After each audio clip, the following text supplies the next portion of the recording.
Hola conmigos y conmigas de la monada de Monor.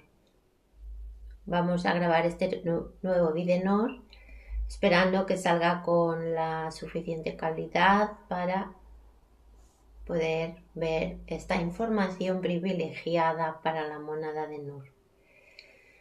Hoy voy a hablaros de un tema especialmente dedicado a las personas que os gusta la historia, a las personas que se consideran creyentes en algún tipo de creencia religiosa y a las personas que se consideran humanidad y por lo tanto saber qué estamos haciendo por aquí, en este planeta y en este mundo. Hoy voy a hablaros del mayor engaño de la historia de esta humanidad actual, porque yo considero que ha habido otras humanidades. Hoy voy a hablaros de que con ese supuesto Jesús, Mesías, el Cristo, no se liberó a nada ni a nadie, porque él, por sus frutos los conoceréis, como se supone que dice su doctrina, y precisamente por los frutos les conoceréis, con una historia de esa supuesta historia de los cristianos, en el que ha habido muchas personas de buena fe que han entrado en esas creencias con su buena fe de corazón de mónada y de Nur, han sido engañados con esas falsas creencias. Y os voy a explicar en este vídeo por qué. El cristianismo que estamos actualmente, hoy en día, extendido, el que está más extendido en el mundo, es el cristianismo de San Pablo, el que le llaman San Pablo, ¿no? El supuesto apóstol San Pablo, que no fue apóstol, porque él nunca conoció a Jesús en su vida, nunca le conoció. Por lo tanto, eso de apóstol ya le queda, para empezar, ya le queda grande.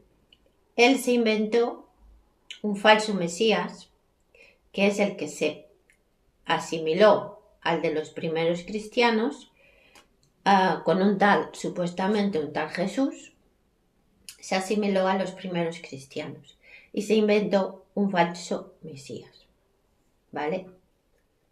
Entonces escribió una serie de cartas y tal para reforzar sus enseñanzas.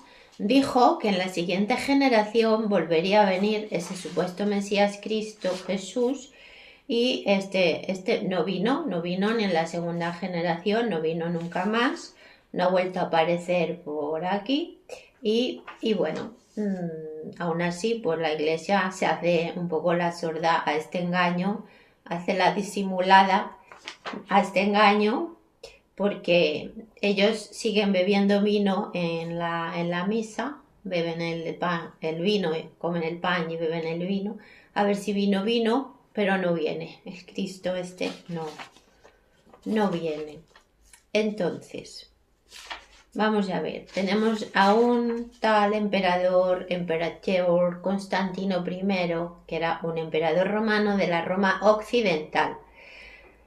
Cuando al final de su vida, ya casi, bueno, eso explica la historia, que estaba en el lecho de muerte y fue bautizado, que muchos dicen que se bautizó sin estar convencido, fue bautizado por Eusebio de Nicomedia. O sea, que Eusebio de la comedia, diría yo, porque estuvieron haciendo comedia tanto el Eusebio como el Constantino, porque él seguía siendo pagano.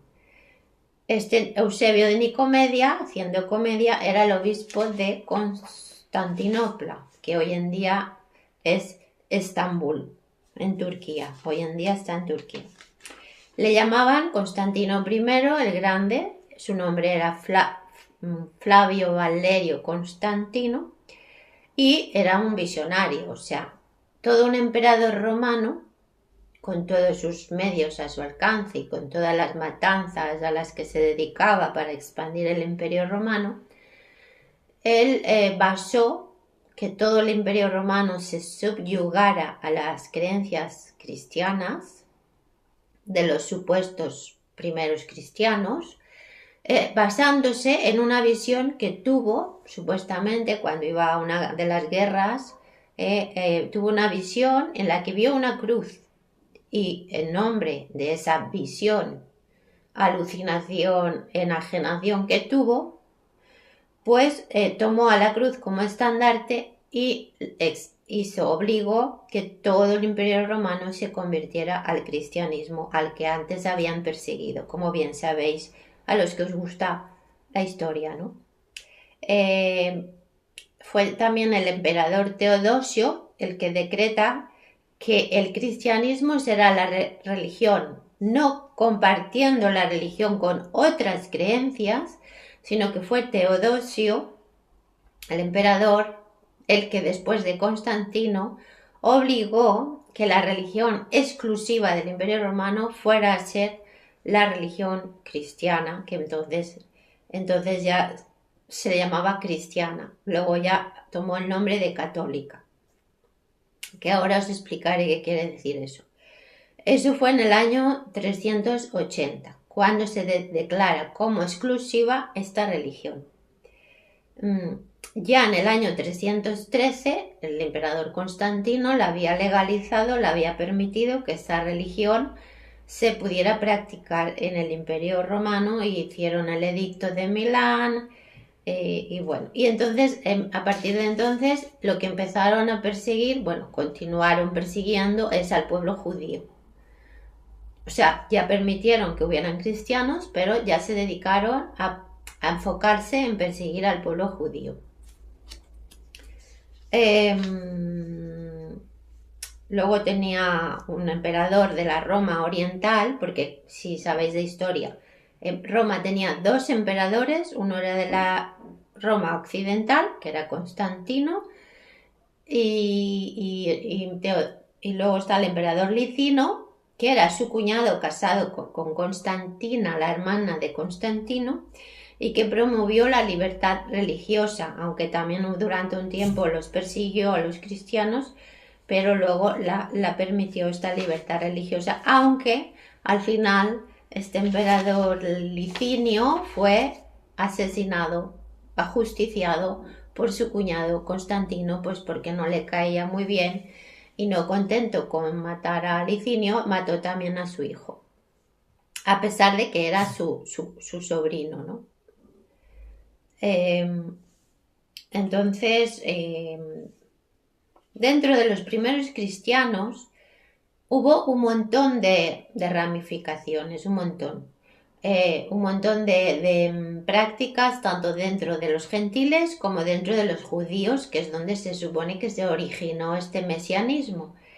Y dentro de estos primeros creyentes en un Cristo llamado Jesús, para ellos era un profeta. Esta parte del pueblo que creía de otra manera en ese Mesías eran los ebionitas, a los que no habréis oído nombrar nunca, los ebionitas, porque fueron erradicados, fueron perseguidos y a partir del siglo V ya desaparecieron del todo. Bueno, ellos eran unos judíos que llegaron a creer en un tal Jesús, que para ellos era un profeta, en sus enseñanzas de pobreza, en sus enseñanzas de arrepentimiento de los pecados y quería abolir que dentro del templo, como hacían los judíos, se sacrificaran animales. Entonces ellos seguían estas enseñanzas, practicaban baños rituales y también practicaban el vegetarianismo, eran vegetarianos. Por lo tanto, sus enseñanzas eran muy correctas, adecuadas al supuesto mensaje de Jesús, del tal Jesús. Y utilizaban unos evangelios que eran un evangelio antiguo, del cual no se conserva ningún escrito, que eran evangelios judeo-cristianos. Pero no se conserva, solamente se tienen referencias, ¿no? Entonces era como un cristianismo judío, ¿no?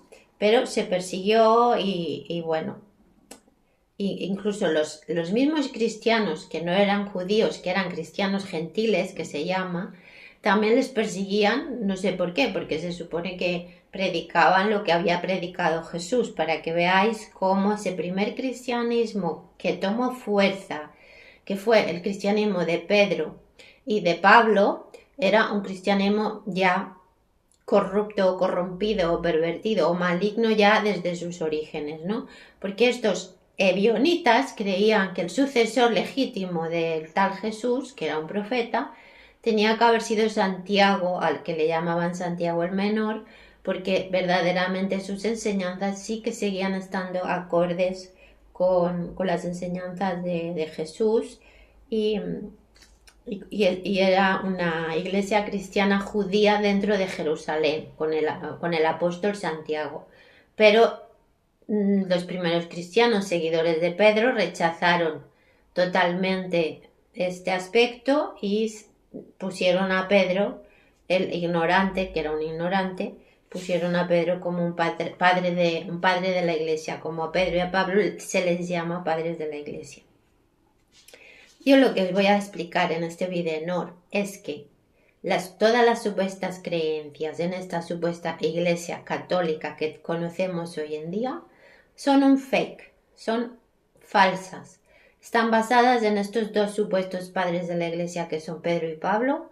Pablo nunca lo conoció a Jesús y Pedro pues era uno de los discípulos más ignorantes de este tal Jesús. Entonces, ellos rápidamente, cuando llegan a introducirse dentro del Imperio Romano y se forma esa nueva iglesia, verdaderamente fueron como no hicieron nada nuevo, no hicieron nada nuevo. Lo que hicieron fue todo copiar todo lo que ya existía y asimilarlo a una supuesta nueva iglesia secta cristiana. ¿Por qué? Mirad, la palabra iglesia ya existía y ya había muchas iglesias de otras creencias. La palabra iglesia ya existía y la palabra iglesia quiere decir asamblea, y católicos, que ya existía esta palabra en Grecia, quiere decir universal. O sea, es una asamblea universal. En ningún momento cuando uses la palabra iglesia o católicos, que la asimilamos directamente a Jesús, no están relacionadas. Ya había iglesias y había católicos antes de estas enseñanzas cristianas. Eso es muy importante que quede claro. Tenemos la palabra Jesús, que se asimila a la palabra Isis. Es I-E-S-U-S, también fonéticamente está asimilada a la palabra Isis. O sea que aquí hay alguna creencia escondida, misteriosa, que, bueno, os lo dejo ahí para que podáis investigar también por vuestra cuenta. Bueno, católicon en griego es universal, como os digo, iglesia es principal o el templo, la asamblea. Entonces, supuestamente se comenta que cuando vino Jesús, vino porque era el rey de los judíos, o así se le llama. Jesús, el tal supuestamente Jesús, jamás se autoproclamó como rey de nada ni de nadie. Él predicó precisamente, como decían este grupo de las primeras, dijéramos, creyentes, que eran los ebionitas. Este supuesto Jesús predicaba la pobreza, por lo tanto en ningún momento se autoproclamó rey de los judíos. Los judíos siempre han tenido una creencia mesiánica, son judíos mesiánicos que están esperando que llegue un Mesías, pero para ellos ese Mesías tiene que ser un judío que libere. Están esperando liberarse de algo, se sienten oprimidos, se sienten atrapados en alguna historia extraña como pueblo judío y por lo tanto están esperando a su libertador. Y ya llevan, pues bueno, como bien sabéis, llevan más de 3.000 o 4.000 años esperándolo, ¿no? Porque el pueblo judío no tiene los 2025 años que tenemos nosotros de la era cristiana. Ellos tienen otro calendario y llevan ya miles de años esperando a ese supuesto libertador. que no se sabe muy bien de qué es lo que le tienen que liberar o porque no se liberan ya ellos mismos, ¿no? En tanto tiempo que han tenido.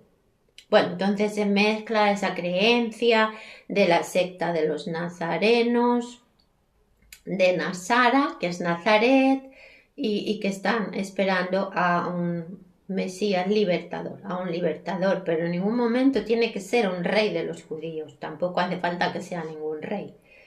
Bueno, entonces, los judíos se consideran descendientes de Noé, del que se fue a la barquita y sobrevivió al primer diluvio o el diluvio universal.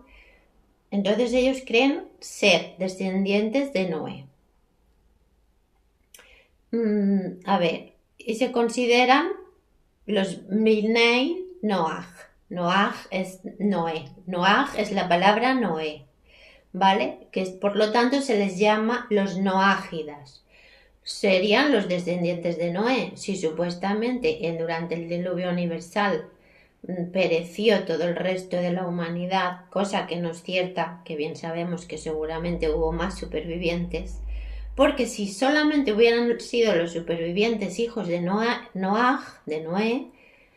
habría distinción entre que ellos se consideran los judíos, entonces no habría distinción entre judíos y gentiles, porque todos serían descendientes de Noé, y por lo tanto aquí ya hay algo que no cuadra, ¿no? No se entiende por qué dicen que sí, los únicos supervivientes fueron los hijos de Noé, porque hay esa distinción contra los gentiles y los judíos.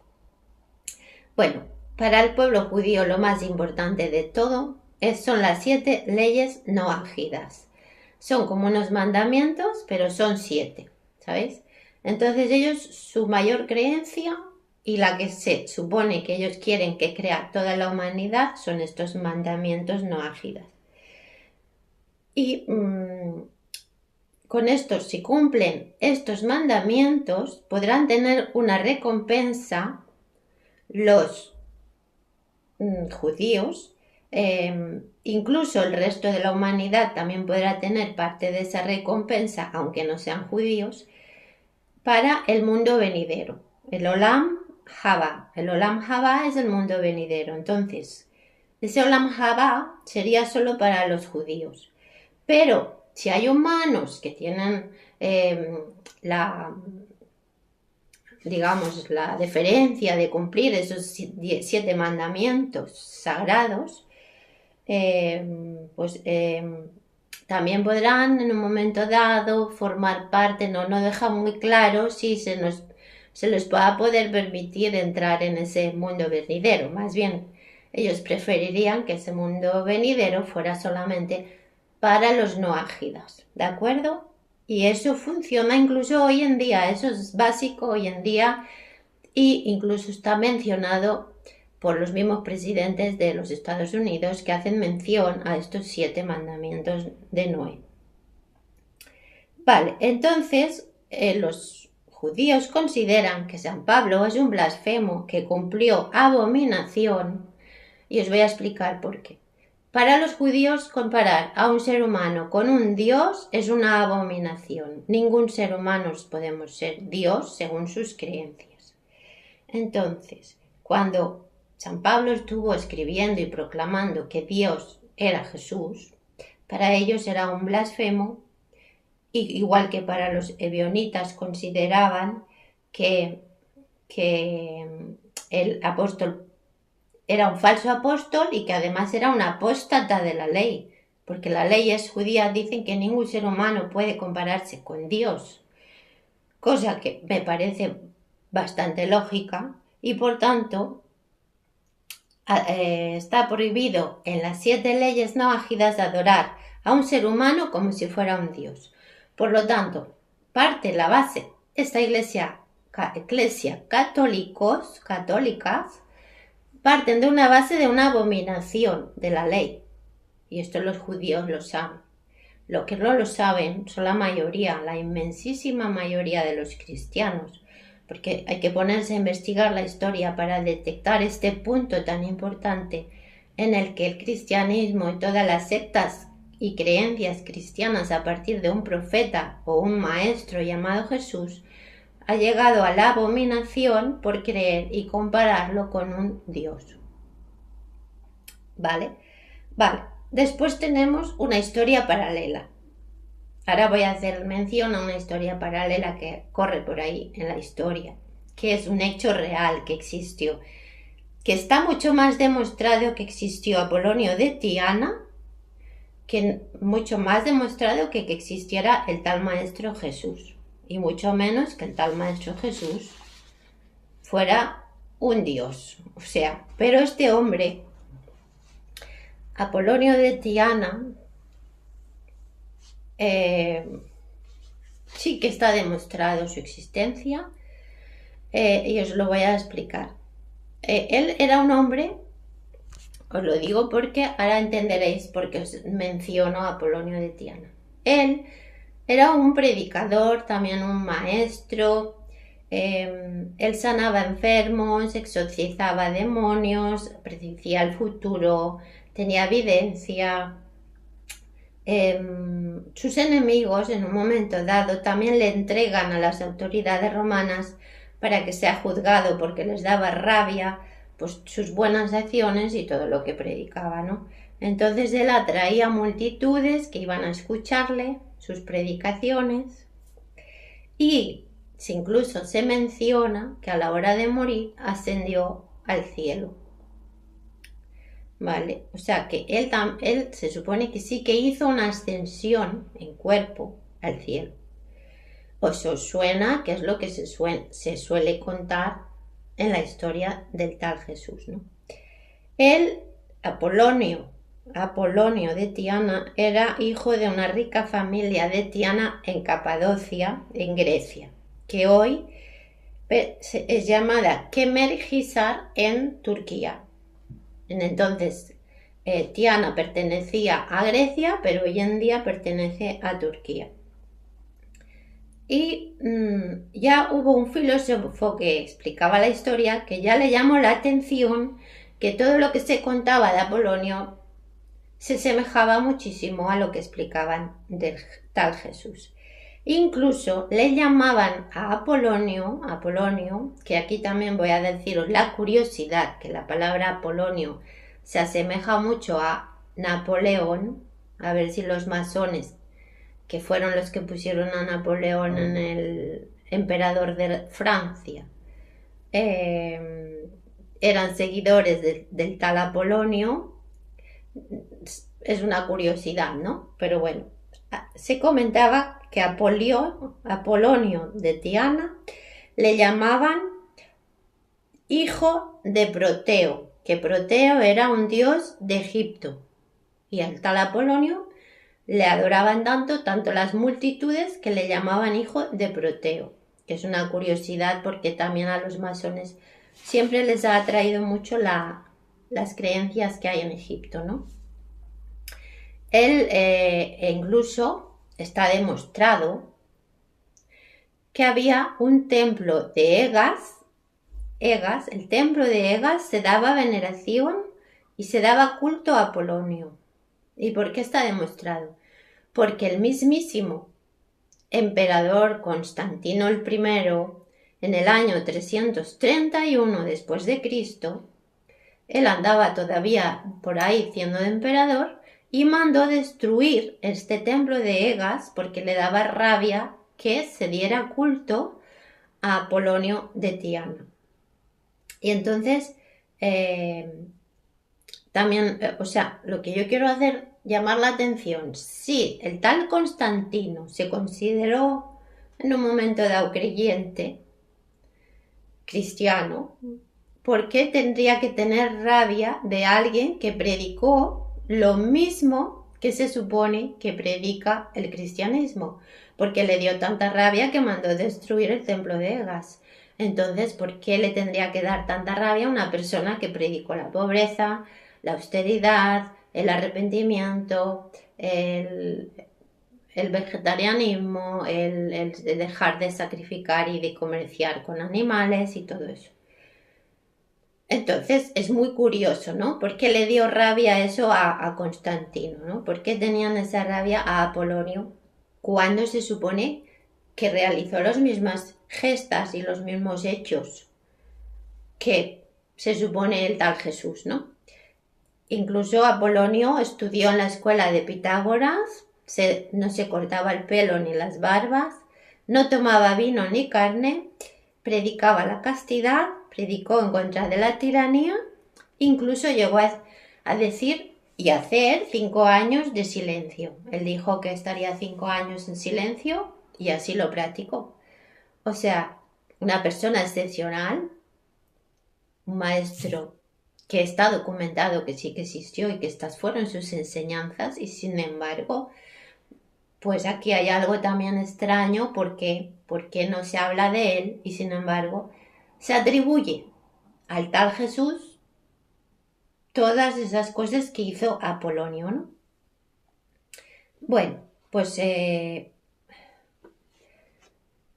después quería llamar la atención. La palabra Cristo no es la palabra Jesús. La palabra Cristo en griego ya existía mucho antes esta palabra ya existía.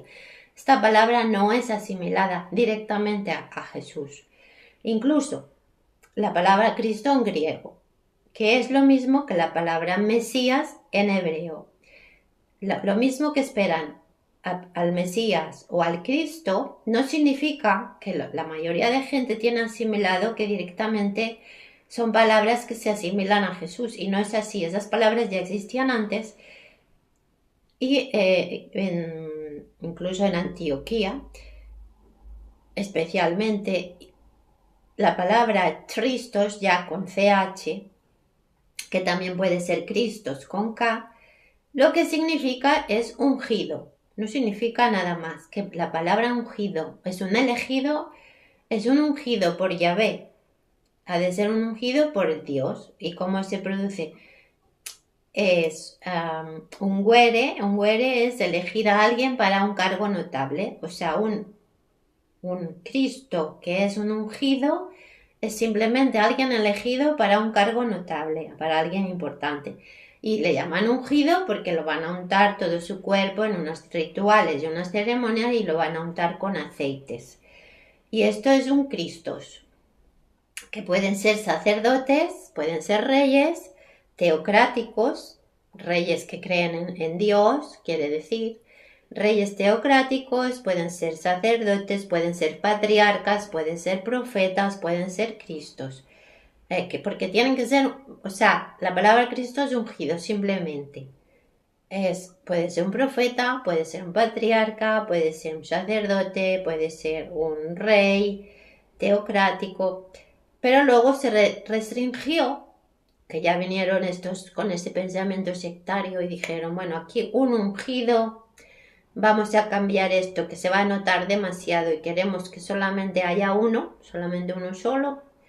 Y se restringió solamente a la palabra redentor, que el redentor tenía que ser, o sea, el pueblo judío se apropió de esta palabra para unir la palabra Cristos ungido a la palabra redentor. Para ellos este redentor Cristo, que es el Mesías que ellos esperan, es el restaurador de la nación judía. Ellos están muy afectados y por eso están siempre con el muro de las lamentaciones, porque ellos no tienen su propia nación judía, no tienen tierras, no tienen su propio pueblo, no tienen tierras, no tienen un propio reino, y entonces esto pues les producía un gran trauma y buscaban, bueno, dentro de sus profecías, un restaurador de su propia nación judía, un salvador, pero solamente ese salvador era para su propio pueblo, para el pueblo judío. Y esto está reflejado en las profecías mesiánicas de la Tanaj. En la Tanaj, los que vayáis a leer la Tanaj, tenéis las profecías mesiánicas y llevan miles de años con estas profecías, ¿no? Entonces, San Pablo coge en ese momento, cuando hay un tal Salvador, al que él llama Salvador, al tal Jesús, al que habían conocido unos 12 apóstoles, que sería un maestro más de la doctrina, un Cristo, no un Cristo, un Jesús, como le llaman, pues de repente San Pablo, que era mitad griego, mitad romano y mitad judío, no era judío a 100%, porque también tenía una ciudadanía romana, porque no sé si era la madre o el padre, era ciudadano romano. Entonces él pues se hizo un cacao en su mente, una crisis de identidad y se quiso hacer más judío que los propios judíos. Y cuando San Pablo, al que le llaman San Pablo, que se llama Paulo, que es Saulo, cuando el tal Saulo, llama Salvador a Jesús y dice que es un hijo de Dios, el pueblo judío considera que es completamente loco y que está cometiendo una terrible abominación. Primero, porque nadie puede ser llamado hijo de Dios y menos consideraban a Jesús, que había muerto, si había existido, había muerto crucificado, no lo consideraban hijo de Dios. Y tampoco lo consideraban el Mesías, porque había fracasado en todo caso, ¿no? Ellos esperaban un libertador de la opresión romana, ¿vale? Y de que esperaban la segunda venida de ese Cristo, de ese ungido, de ese Mesías, que son palabras sinónimas, esperaban a un Salvador, ¿no? Entonces, la abominación que comete Saulo, es decir, en la historia que él escribió, como si hubiera escrito una novela policíaca, pues que cuando Saulo dice que había nacido un tal hijo de Dios, para ellos era un sacrilegio tremendo, terrible. Le buscaban para matarlo, o sea, intentaban matarlo como fuera, eliminarlo porque iba contra todas sus creencias, ¿no? E incluso estuvieron, pues muchas veces consiguieron encarcelarlo, el tal Saulo estuvo 2 años encarcelado por todo esto, ¿sabéis? Bueno, incluso supuestamente en lo que se explica que el mismo Jesús dijo, él siempre decía, el Hijo del Hombre, él se llamaba el Hijo del Hombre, es que en ningún momento dijo ni que fuera rey, ni que fuera Dios, ni nada de todo esto.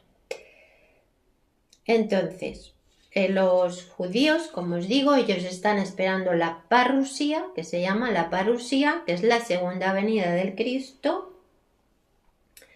Bueno, los judíos y los cristianos están esperando la parusía, que se llama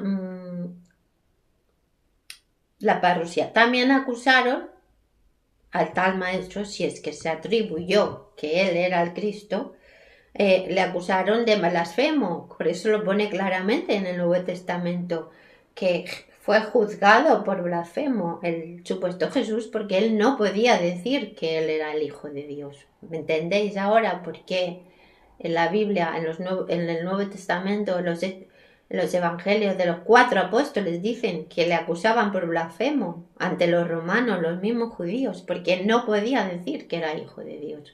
Es que además ningún ser humano tiene por qué decir eso.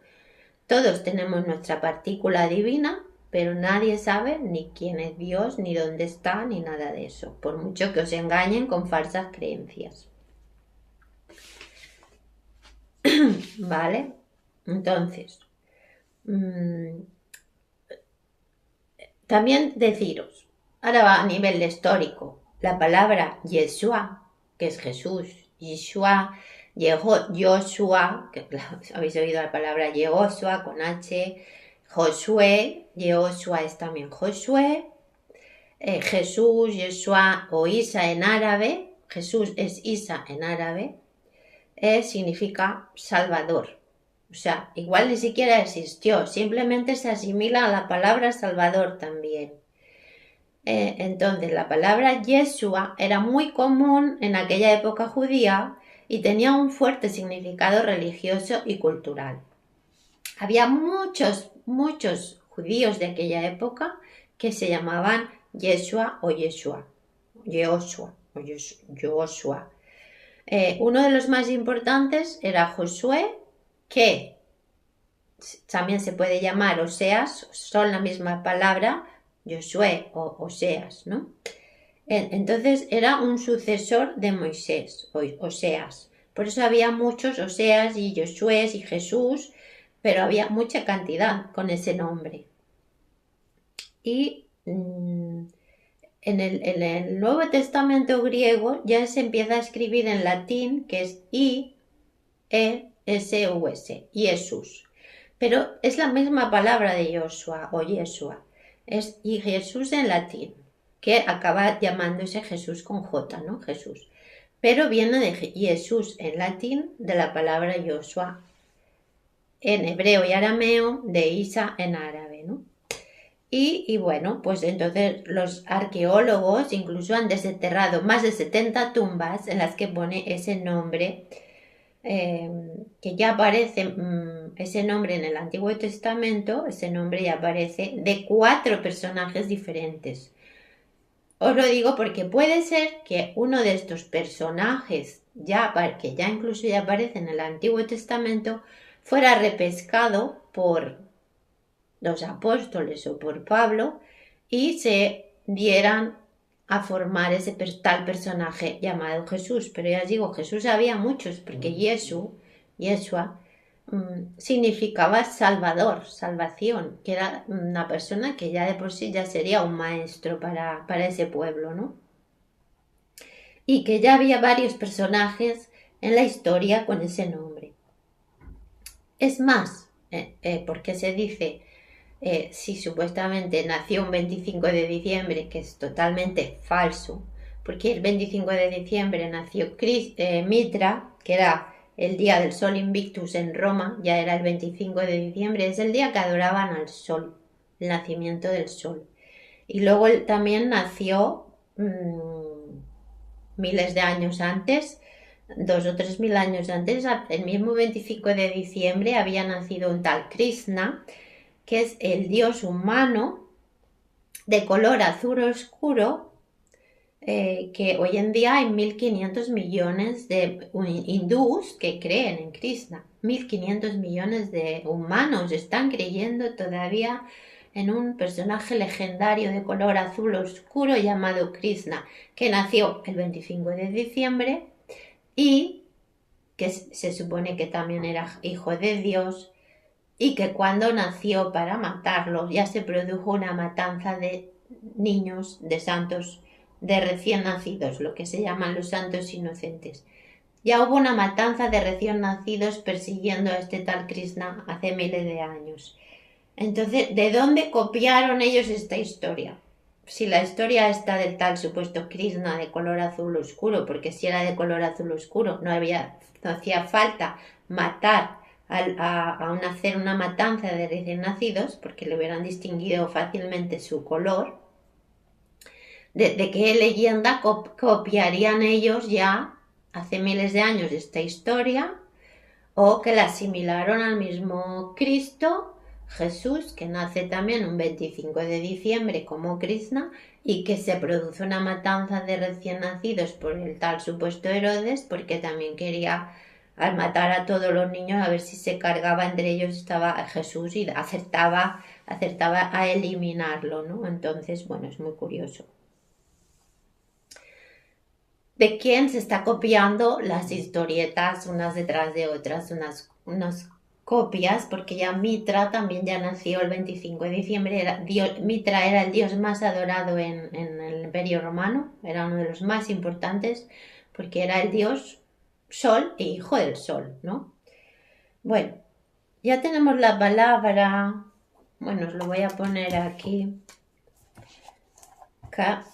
Christ, que estas iniciales que os pongo aquí, Christ es el Cristo, que es el ungido. Esta palabra ya aparecía con estas letras en sarcófagos del antiguo del antiguo Egipto. Y era como una bendición de ser ungidos por el mismo Dios Horus y Osiris. O sea, nada nuevo que se hayan inventado con el Cristo, porque ya en sarcófagos en Egipto ya había Cristos, ¿vale? Entonces, no solamente hay un Cristo, sino que era simplemente una distinción de una persona que había sido ungido porque era alguien importante, alguien especial. Bueno, por lo tanto, los discípulos de los primeros cristianos, la mayoría se encuentran en Antioquía de Siria, donde hoy en día está Siria, ¿no? Era Antioquía.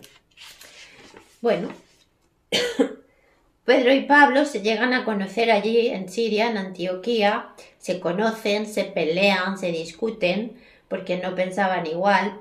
Supuestamente Pedro sí que había sido discípulo de Jesús y Jesús, pero Pablo no lo había conocido, entonces Pablo quería imponer su forma de creer.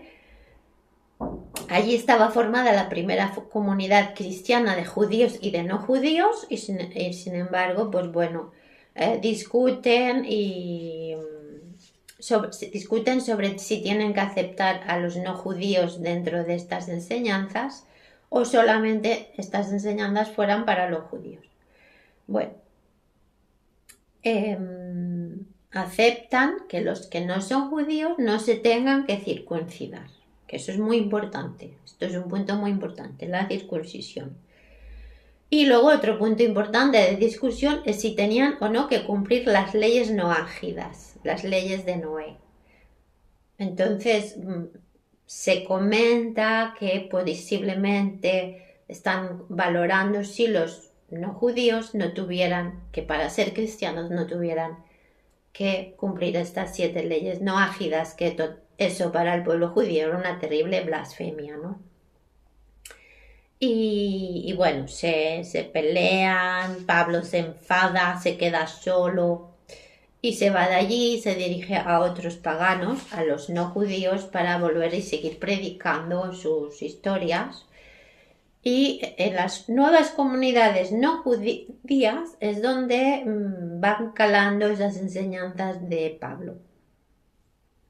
Pero ninguno entendía ni sabía qué tipo de salvación había traído ese supuesto Jesucristo, ese supuesto Mesías. Nadie sabía todavía verdaderamente qué es lo que estaban queriendo decir que había venido a enseñar o había venido a crear una nueva iglesia, según ellos, pero se acaban convirtiendo en la iglesia romana oficial, ¿no? Pero bueno, eso fue más de 200 años después. Ahora tenemos al tal Saulo, como os había dicho antes, el emperador Constantino, allí por el año 300, basa que todo un imperio romano se convierta porque él tuvo una visión de una cruz. Pues habíamos empezado mal, porque ya empezó San Pablo a decir que él tuvo una visión cuando se cayó de su caballo persiguiendo cristianos, porque él al principio perseguía a los cristianos. Era un hombre, dicen que era bajito, feo, mal hecho. Él dice que se cayó del caballo yendo a perseguir cristianos, el tal Saulo, que hoy en día es venerado como uno de los apóstoles más importantes.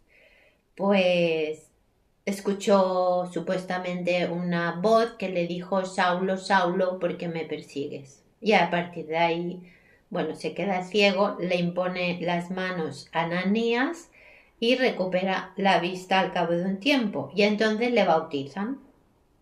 Y entonces a partir de ahí él empieza a predicar que sí, que ese tal Jesucristo era el auténtico Mesías, y que además era hijo de Dios. Por lo tanto, los judíos le perseguían para matarle por traidor, ¿no? Cuando precisamente Jesús nunca hubiera dicho que él era Dios, nunca. El Saulo era un fariseo rabínico que cayó en la mistificación del hombre divinizado, es decir, convirtió a un ser humano en Dios. Lo hizo él, porque se lo inventó él. Por lo tanto, es él el que convirtió a un ser humano en Dios. como sucedía en la mitología griega. En la mitología griega sí consideraban a veces sus héroes y tal, los comparaban con hijos o con dioses, o con hijos de dioses, ¿no? Y empieza a predicar entre los judíos de la diáspora, es decir, judíos que no estaban viviendo en Jerusalén, en Israel, sino estaban en la diáspora, estaban fuera, especialmente los judíos helénicos en la zona de Grecia. Y bueno, empieza allí a predicar y a hablar de la divinidad de ese tal Cristo. Entonces, bueno, para los que lo escuchaban, pues todos estos judíos de la diáspora, pues a lo mejor algunos se lo empezaron a creer, pero los auténticos judíos del pueblo de Israel sabían que esto era una abominación tremenda, ¿no? Terrible. Y algo es irracional que un hombre sea un dios, ¿no? O sea, sobre todo los judíos lo tienen clarísimo. Y debía tener, pues bueno, no callaba, era muy pesado, siempre estaba dando la plasta, la brasa, siempre dando la brasa, parecía un obseso maníaco esquizofrénico, y venga a hablar y venga a predicar porque estaba desesperado, tenía alguien que creerle, y se fue a Jerusalén, se fue a casa de Pedro, estuvo buscando a Pedro. Entonces, bueno, para justificarse decía que si nos bautizamos nos convertimos en hijos de Dios, para justificarlo. Que todos los demás que se vayan convirtiendo les dice que si se bautizan serán hijos de Dios, ¿vale? Y bueno, y que participarán al ser bautizados de esa naturaleza divina. O sea, ya les vende pues un cuento fantástico, una alucinación que él tiene. La cuestión es que está obsesionado con que los humanos también tenemos que ser dioses, ¿no? Él decía, vivo autem, iam non ego, vivit vero in me Christus. O sea, que vivo en mí, pero que en mí vive Cristo, ¿no? Algo así. Porque el Saulo de Tarso se sentía como un Cristo también. Como él sabía que por sus miserables cualidades no iba a poder ser nunca un autodenominado Cristo, pues él coge un personaje y se inventa una historia, una alucinación maníaco-esquizofrénica. Y se agarra a ese personaje llamado Jesús para proyectar en él todo lo que él hubiera querido ser, todo lo que él le hubiera gustado ser, ¿no? Ser él mismo, haberse sentido un Cristo, ¿no? Entonces lo proyecta ahí para escribir esa historia y estar dando la lata a todo el mundo con ese tema, ¿no?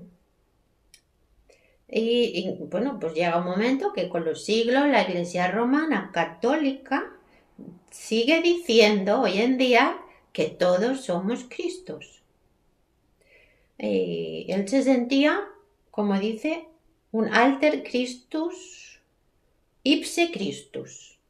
Literal, ¿eh? Alter Christus ipse Christus. O sea, pesado total en decir que la persona se tiene que asimilar y convertirse en otro Cristo.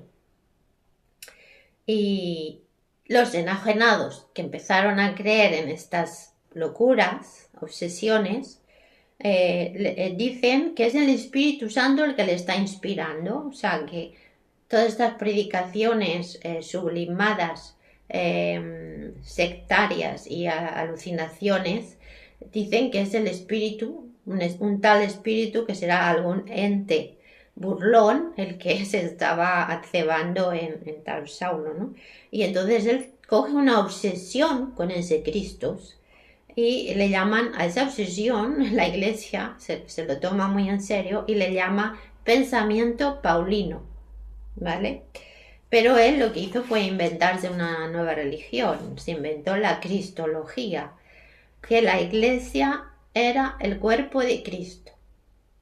Toda esta religión nueva le llaman cuerpo de Cristo a toda la Iglesia, o sea, la alucinación obsesión colectiva se va extendiendo como una secta, pero va cogiendo adeptos y se forma ese supuesto reino de Dios que nadie vino a formar si no fuera en la mente calenturienta y obsesiva del Saulo.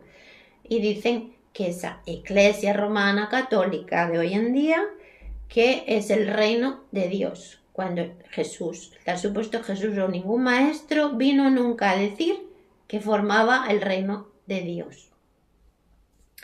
Incluso lo que podemos ver es que esta es una secta, esta es una secta que se forma, una secta guerrera.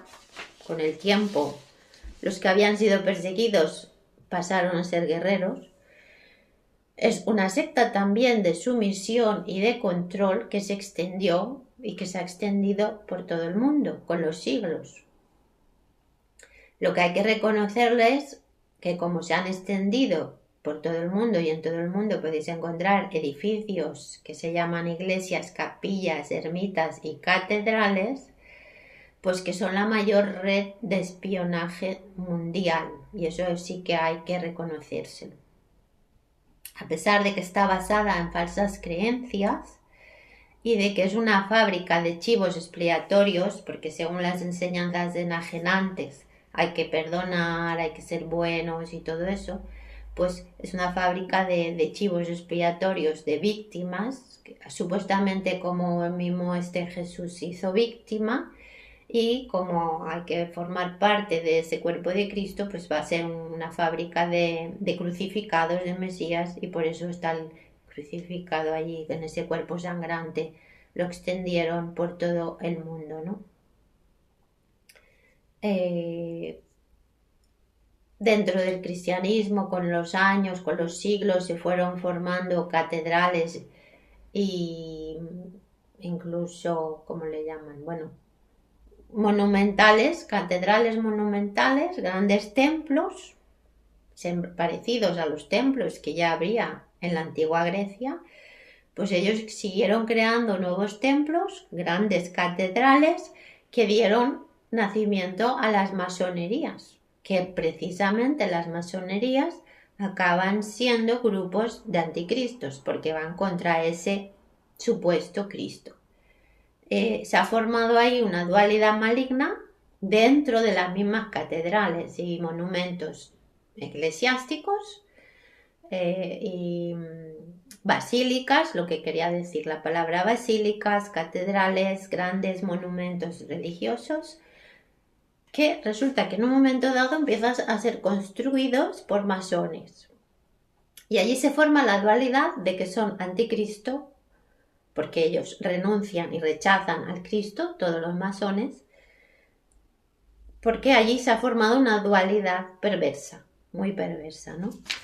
Pero han nacido dentro de las mismas catedrales, o sea que se supone, ¿no? Sí que luego también os puedo mencionar que aparece Mahoma dentro de lo que es el pueblo árabe, que son los ismaelitas, que no se identifican ni con el pueblo de Judá, ni se identifican con los cristianos. Entonces el pueblo árabe crea otra nueva religión adaptada a sus costumbres, más bien sus costumbres como pueblo, ¿no? Entonces adaptan una nueva religión creada por Mahoma, pero que es igualmente de perversa porque legitima la muerte de los infieles, o sea que siempre acaban siendo perversas y siempre acaban permitiendo la muerte de las creencias contrarias, bueno, las otras el resto de creencias. Para estos mahometanos, seguidores de Mahoma, está bien visto perseguir y matar a los infieles, que son todos los que no creen en esta nueva religión, que en principio nació como algo cultural también, ¿no? Y que también es una religión visionaria, porque todo responde a esas supuestas visiones que tuvo Mahoma. ¿Qué puede salir mal? Bueno, pues la respuesta la tenéis en el panorama mundial. Dentro de lo que se forma la primera iglesia cristiana, sectas cristianas, eh, se, se crea algo tremendo que es la comunión. ¿Qué es la comunión? Pues una teofagia. ¿Teofagia qué es? Comerse a Dios. ¿Cómo llegan los primeros cristianos que se supone que seguían las enseñanzas de un maestro que predicaba la pobreza y la humildad y todas las cosas buenas de este mundo? Pues no, porque ellos dan en la comunión del pan, cuando dan a celebrar ese ritual de la misa, dan de comer ese pan diciendo que están comiéndose a Dios. Y eso se llama teofagia. Después también está la creencia un poquito aberrante de que Israel es el pueblo elegido de Dios. Si Dios hubiera creado a toda la humanidad, no tendría por qué tener un pueblo elegido, ¿no? Si fuera un Dios universal, tendría amor por todos los pueblos, ¿no? Bueno, por lo tanto, los judíos eran hostiles a estas primeras sectas y grupos cristianos. Supuestamente San Pablo, lo que llaman San Pablo, que era Pablo, para los primeros judíos, ellos en un momento dado, o sea, para los judíos, en un momento dado hubieran podido aceptarlo como un profeta, como un maestro. Pero eran hostiles a este nuevo cristianismo precisamente porque se negaban a aceptar las enseñanzas de estas aberrantes enseñanzas también. Ellos sabían perfectamente que esto era un fraude. Bueno, pues es que vas tirando del hilo, vas sacando de la historia y cada vez va saliendo más y más y más información y más claramente pues todas estas enseñanzas que se ha ido haciendo la película, ha ido continuando esta película y los frutos, por sus frutos le conoceréis, por sus frutos hoy en día que estamos a 2025 podéis conocer a todos y lo que ha dado lugar todas estas historias, ¿no? Y por lo tanto, pues bueno, deciros que hasta hace poco, durante estos vamos a tomar estos últimos 2000 años de la humanidad, hasta hace muy poco, hasta a ponerle 200 años, la mayoría de la humanidad no sabía leer ni escribir, no tenían acceso, nomás pues venían a sobrevivir como se podía, ¿no? Y con el feudalismo y las guerras y todo eso. Entonces, aunque habían ya religiones y las creencias y las catedrales y todo esto, el pueblo no sabía leer y escribir. Entonces no podían leer la Biblia y se tenían que creer lo que la iglesia, que tenía tanta autoridad, les obligaba a creer, ¿no? Y bueno, los judíos pues se basan en la Torá, que son los 5 libros del Pentateuco del Antiguo Testamento, son la Torá. Después las comunidades cristianas vienen de los códices, o sea, las creencias de la Biblia vienen de los códices judíos de la Septuaginta. Que la Septuaginta se llama porque fue escrita por 70 sabios, 70 maestros, traductores, no, 70 traductores escribieron la Septuaginta, que es lo que sería la Biblia que se escribió para los primeros cristianos, ¿no? Pero no es la misma Biblia hebrea, es otra traducción de esos 70 traductores que hicieron esa Biblia para los primeros cristianos, por lo tanto la tradujeron como a ellos les pareció. Porque lo que eran la Biblia hebrea o la Tanaj, que es la Biblia hebrea, estaba escrita por los hebreos masoretas del siglo VI y X. Del siglo VI al siglo X se escribe la Biblia hebrea. Y que es el Antiguo Testamento llamado también Mesorá, y por lo tanto son los hebreos masoretas de la Mesorá. Mesorá es la transmisión de una tradición. Por lo tanto, la Biblia hebrea es ir transmitiendo esas tradiciones, que es el Antiguo Testamento, pero el Antiguo Testamento, la Biblia hebrea para los hebreos. Lo que es la Biblia para los primeros cristianos, como os digo, es la Septuaginta, que los traductores ya escribieron ahí lo que a ellos les parecía. Y iban adaptándola a esas creencias de que había venido un tal Mesías. Entonces,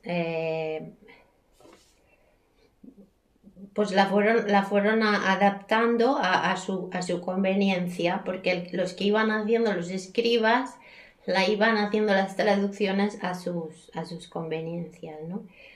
Uno tanto para las conveniencias de los hebreos con la Biblia masorética, los masoretas, o las Biblias cristianas. Allí se cambió a Dios, los hebreos le llamaban Elohim, pero fue cuando los Tikkun Soferim,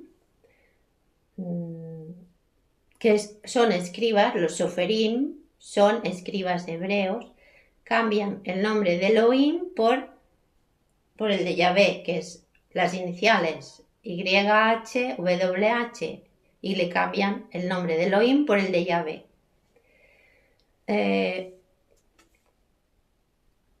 Y también cambian el de Ishbaal por el Ishboshet, que es el nombre pues, de esas entidades que ellos creen.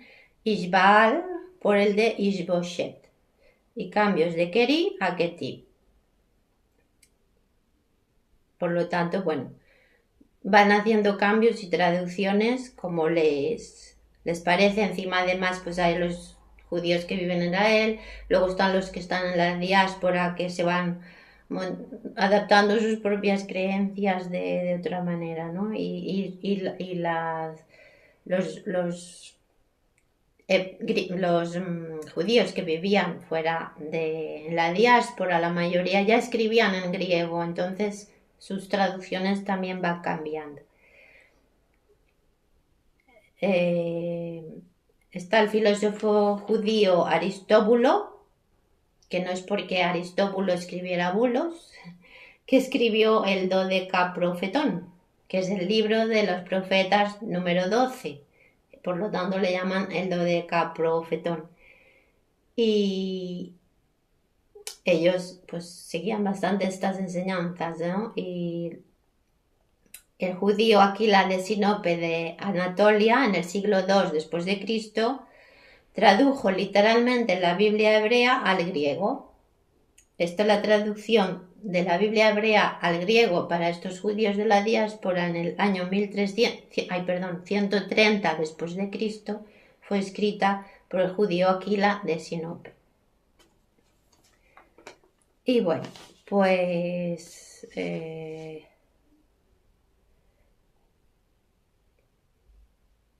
a ver, mi interpretación final de esto es que para mi consideración, para mi criterio, es que Pablo era un enajenado, un fanático, confundido mentalmente porque no sabía bien, estaba no estaba bien situado, estaba bastante desubicado, y él creía que los judíos que estaban esperando al Mesías se iban a creer todo lo que él predicó, todo lo que él se inventó. Él se copió, según mi punto de vista, se inventó un personaje, se inventó un Cristo, Jesús, al que le metió historias de Krishna, le adaptó historias del dios Sol Mitra, le copió la vida de Apolonio de Tiana. Todo esto se hizo él un invento para ofrecer al pueblo judío de que su Mesías ya había venido y que iban a ser liberados. Y bueno, pues el engaño cundió en los pueblos que estaban fuera de allí, pero no en el pueblo judío original, que rechazó por completo esta invención de este fanático peligroso. Por lo tanto, mucho cuidado con las falsas creencias, porque está muchas miles y miles y millones de personas engañados con estas creencias erróneas. Y para mí, yo creo que él pues pensó que él formaría parte de ese movimiento en el que iba a ser ensalzado, porque gracias a él también se iba a liberar al pueblo judío con esas enseñanzas, con ese supuesto maestro. Y en realidad, pues al final sus enseñanzas fueron calando en los primeros discípulos y sin embargo, de forma muy extraña, hoy en día esas enseñanzas de ese fanático siguen vigentes. Y eso es muy difícil de explicar cómo han podido calar, precisamente quizás porque no tienen mucho sentido para nadie, pero sin embargo ahí están, ¿sabes? Porque se han convertido en un gran negocio. Y por eso hay un conflicto muy fuerte entre los judíos, los cristianos y los musulmanes, porque son religiones antagónicas muy diferenciadas y porque cada uno sabe que lo que cuenta el otro es mentira. Los tres saben que lo que están contando es mentira, lo que pasa que lo han convertido en un negocio ya que está ahí y que el pueblo quiere creer en esas creencias erróneas y ellos mientras tanto pues van viviendo y bueno, y esto está generando miles y millones de muertes a lo largo de la historia y es hora ya de disolver todas estas creencias erróneas. Por lo tanto, conmigos y conmigas, os animo, ya que habéis visto este humilde Videnor, a seguir defendiendo la verdad, siempre la verdad, creer en que el ser humano puede tener cualidades buenas y salvarse, pero en creencias que sean de la verdad, de enseñar del verdadero respeto por la vida del prójimo y las verdaderas creencias, que también están ahí, pero que fueron eliminadas, que precisamente esos primeros cristianos fueron eliminando lo que ellos llamaban apócrifos, escritos apócrifos, los fueron eliminando y sin embargo ahí eliminaron muchas creencias que eran de verdad, pero fueron favoreciendo porque parece ser que esta que prometía un verdadero libertador para el pueblo judío fuera la que fue enganchando a más gente. Pero al final de todo eran todo falsos y ellos mismos lo saben, los que verdaderamente están dentro de las jerarquías de estas tres religiones abrahámicas monoteístas saben perfectamente que son falsas creencias, pero el pueblo quiere creer a veces en algo y sin embargo hay que tener mucho cuidado porque están generando muchas víctimas, ¿de acuerdo? Así que tenemos las nuriciertas de Monor y os invito a toda la monada de Nur a poner en funcionamiento las nuriciertas de Monor con brazos y hasta el próximo Videnor. Fuerza en la Nur.